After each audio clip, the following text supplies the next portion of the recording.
Olis, Dagos, tukaw ka. Pasensya na. Hindi pa ako nakakalinig. Ini na si Christy, Newton. napapaturo ko pa sana sa iyan. Kumusta ka na? Pero mas okay kaysa kanserong araw. Maray man. Pero sa tingin ko, dapat talagang magsuwayan at mag-agong na si Iwan Arumi. Megan, Dapat nagdawag ako sa sinabi mo pa ito, alam mo, DJ. Tama sana biniyaan mo siya. Yan ba ang dapat hindi buo yan? Megan, siguro din mo na mababago si G.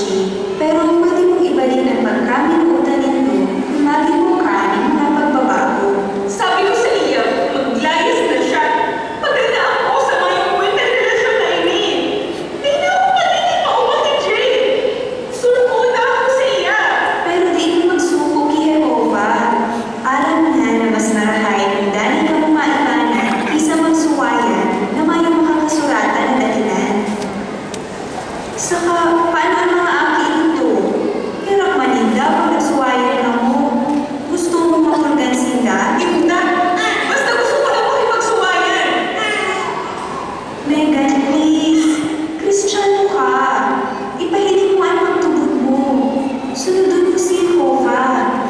Maski ikaw sanaan magpahiling tunay na pagkamuot na may prinsipyo sa kabagong makasadiri, makakaina ka sa problema imbes na makadagdag pa. Kung ihibuhon mo yan, bibindisyonan ka ni Jehovah. Sabi pagkakalimbiya, pwedeng ikaligtas ka na kung na babae at ako niya. Ang tunay na pagkamuot, makusog. Mas makusog kaysa kagadanan. Kaya mo yan, Megan. Magpahiling ka ng tunay na pagkamuot kay Jehovah, saka sa pamilya mo. Kung gigibuhon mo yan, tatabangan ka ni Jehovah na magrahay ang sitwasyon nito. Mag-ibabas ako Masa kita?